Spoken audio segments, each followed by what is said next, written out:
Madam Speaker, I represent Michigan's 10th Congressional District, Northern Macomb County, and the Thumb. For us from Michigan, it's simple. I'm from here. I'm co-chair of the Congressional School Choice Caucus with Senator Tim Scott from South Carolina.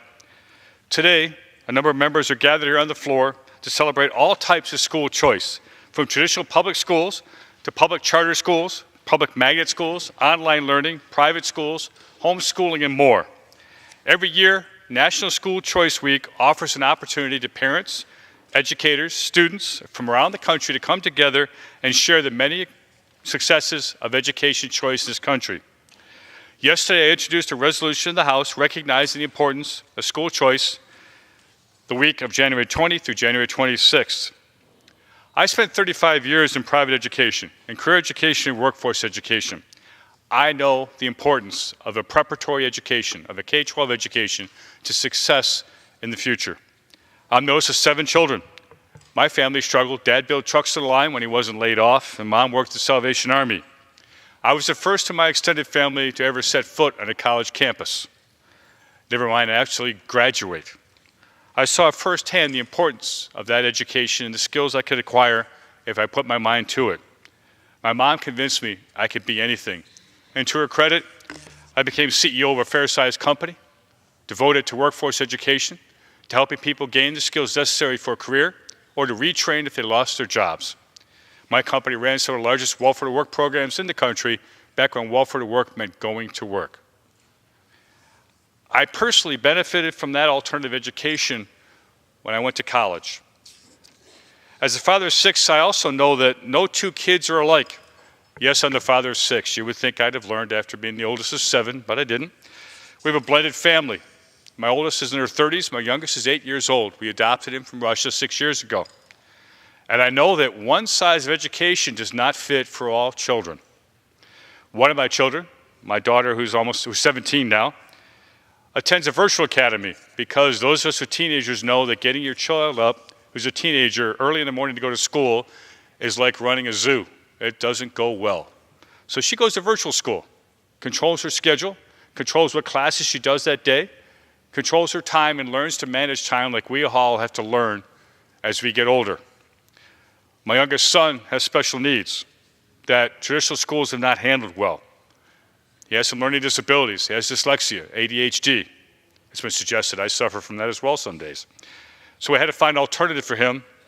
Luckily, my wife's able to stay home and homeschool him, but not everyone has that choice. So today we're here to celebrate the range of choices of education, innovation in education, and to encourage that. I'd like to start by recognizing one of my colleagues and talk about education. I'd like to start by recognizing and yielding time to Representative Tim Walberg from Michigan's 7th District. I'm proud to introduce him. He's a good friend of mine from Michigan who also recognizes the importance of alternative education, of education options in our home state. And I now yield time to Mr. Walberg. I thank my good friend and colleague from Michigan. And Madam Speaker, I appreciate the opportunity to talk about something that's extremely important. In our Michigan State Constitution, Article 8, Section 1, it says, religion, morality, knowledge being necessary to good government and the happiness of mankind, schools and the means of education shall forever be encouraged. That article, that line was taken from the Northwest Ordinance. I think it showed the wisdom of some of our founders of this great nation, the greatest in the entire world, that they understood that education and the means of education gave the opportunity and, in fact, to a great degree assured the freedom and opportunity of a nation and the morality of a nation that understood the wisdom that came even from the centuries and the ages. I think we would all agree that schools should meet the unique educational needs of children, wouldn't we? I know my colleague would agree with that. And why then would we question the fact that there ought to be choice? Choice in education, even as we seek choice in our daily lives.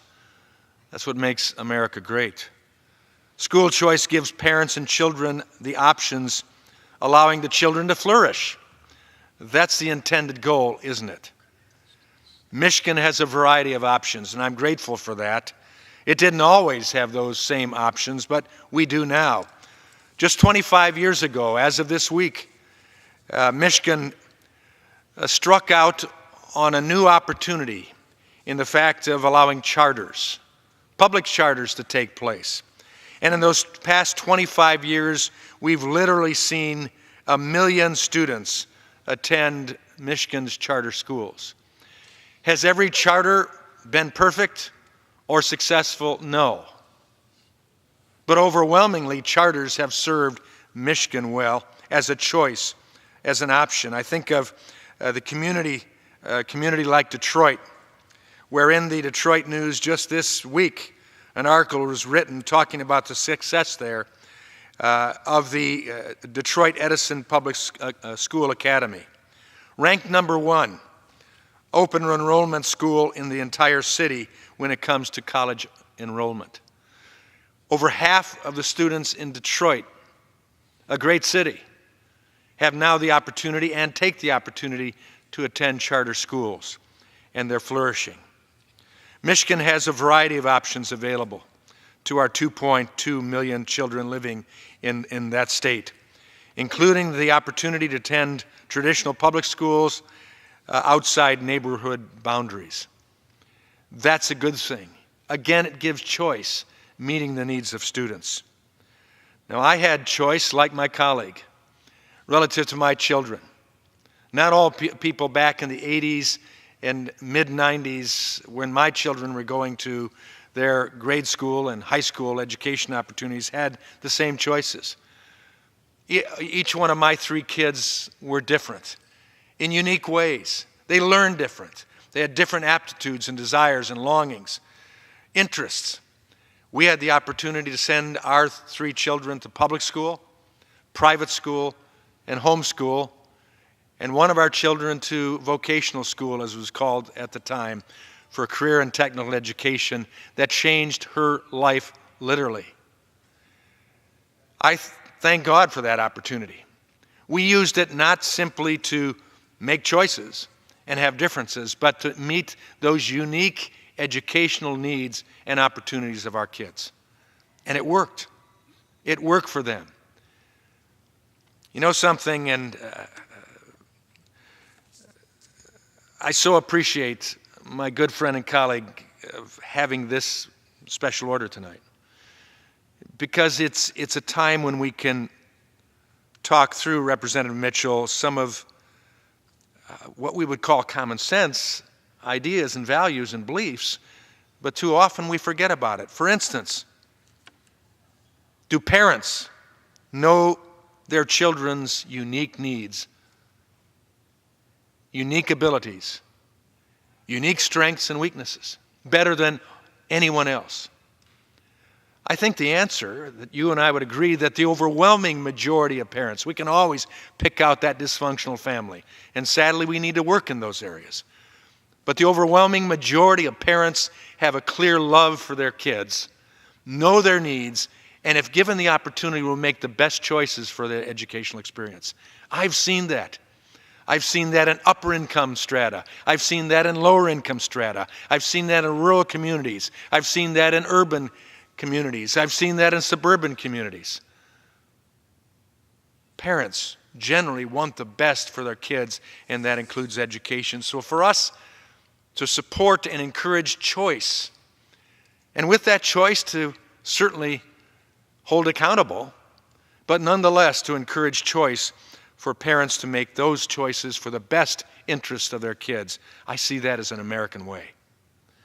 Having the option to choose the learning environment, the styles of education that works best for the student, whether it be through charter school, private school, home education, or traditional public school.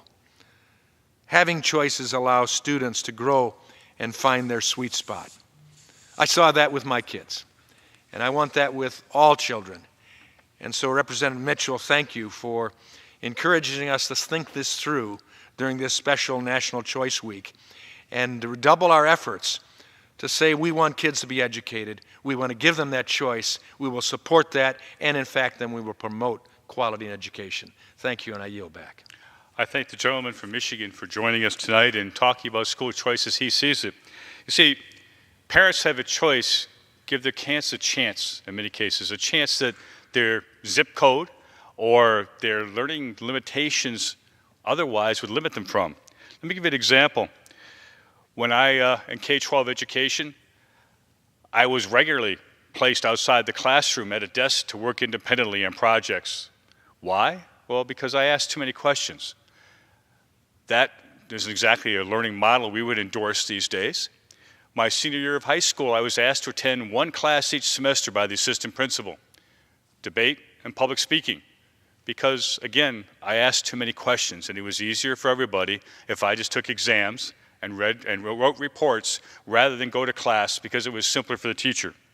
See, school choice is not about public versus private schools.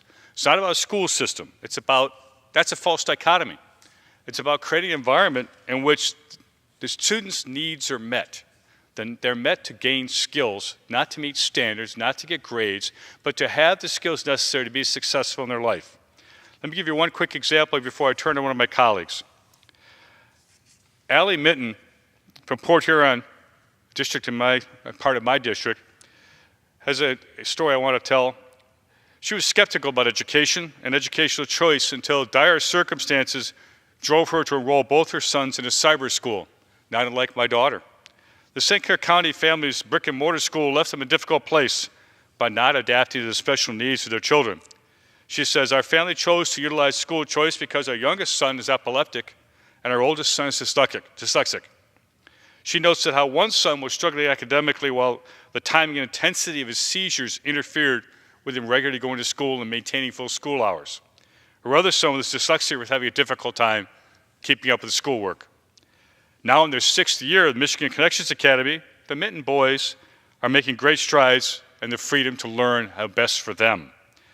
She says, when we first started virtual learning, our oldest son was on a 2nd grade level while in the 5th grade. He's now on grade level, being successful, their needs are being met, and guess what? They're happy going to school. Let me take a moment and ask another of my colleagues to join us, Congressman Andy Biggs from Arizona's 5th District. He knows firsthand, given his experience in the state, the success of school choice models as Arizona continues to be a national leader in providing options for parents and their children and for educators. From the 5th District of Arizona, Congressman Andy Biggs. Thank you, sir. Thank you, Representative Mitchell and Madam Speaker. I am grateful for this opportunity to highlight National School Choice Week, which will be next week, January 20th through the 26th. Like many in Congress, I believe the path to success for our nation's youth is through quality education. The best way to provide quality is to create competition in the education marketplace. For decades, students and families had few options when they went to choose education for their children. Today, there's a flourishing education marketplace, and some states have eased school district lines, directly creating choice within their traditional public school systems. Many others have embraced charter schools and dual enrollment programs. And still others have provided educational savings accounts for parents and allow voucher programs to assist families with offsetting the cost of private school tuition. Educational options should meet the variety of unique needs of students. I am glad to see leaders across the country understand those needs and promote policies that provide an abundance of options. Nearly 30 years ago, my wife and I studied the options available to us as parents as we went to educate our children in Arizona. At that time, there were very few options. I took the required general certification test that allowed us to home educate our oldest children. And as our family and children grew, so did educational choice in Arizona. Our children are each unique individuals with varying talents, abilities, and interests. Homeschooling worked for some of my children, our children, charter schools for others. And even within the charter schools, different charter schools worked for different children. But each of our children received a quality education that allowed them to flourish and which prepared them for life. 4 of our children have graduated from college, the 5th has attended college, and our youngest is in her freshman year of college.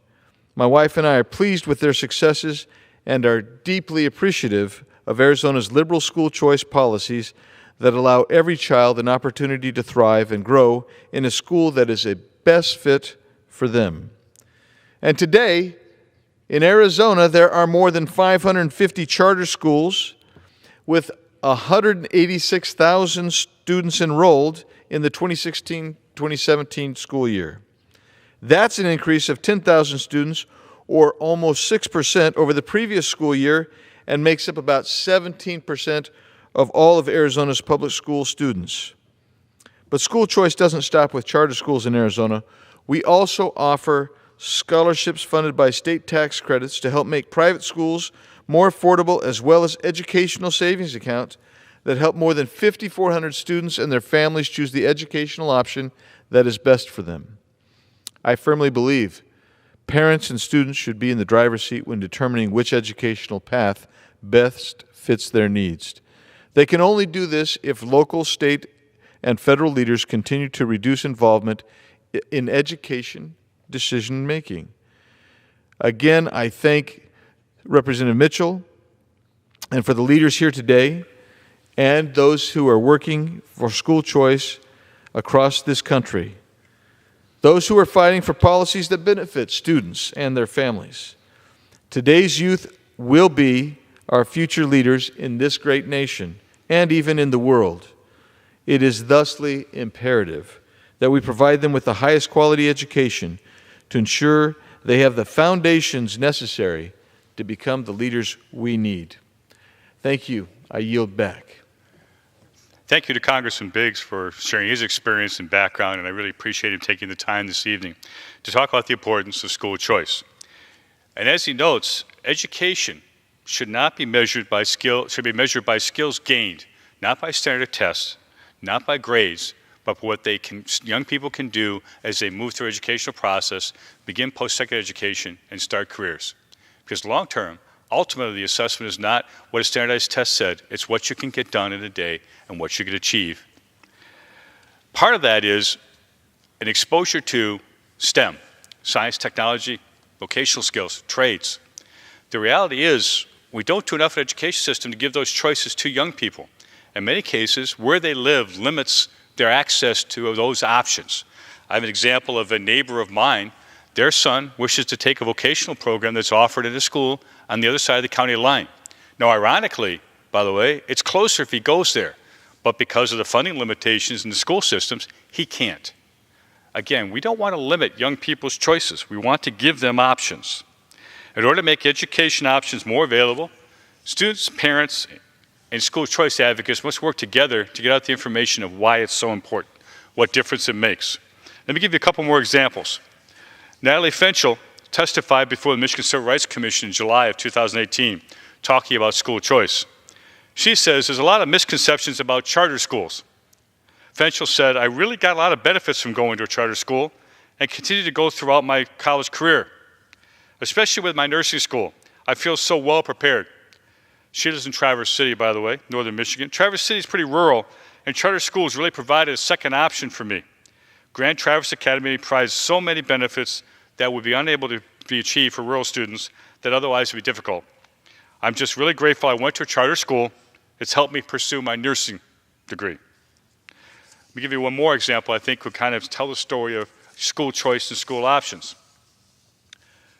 Kendra,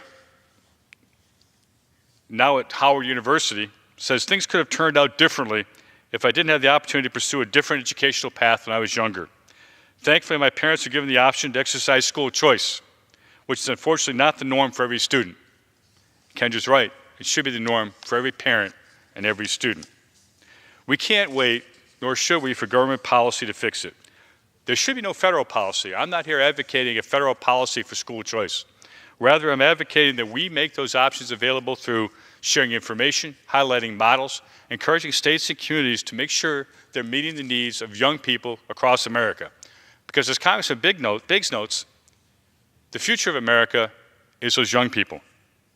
Parents, not Washington bureaucrats. I suggest not bureaucrats in states. know what's best for their children. School systems, educational options, and funding options for that education need to be determined by the parents, working with their children as they get older. School choice enables communities and local educators to focus upon preparing young people for the future, again, rather than prepare them for standardized tests, grades, or to push them into a model. We need to stop with the whole idea of putting a round peg in a square hole and saying that's the best we can do, because America can do better for our young people. Ultimately, our number one priority ought to be and needs to be getting kids an effective education that will enable them to pursue their lives going forward, whatever career path they choose, so they are prepared to be successful in this world today. At that point in time, I yield back the balance of my time. Thank you.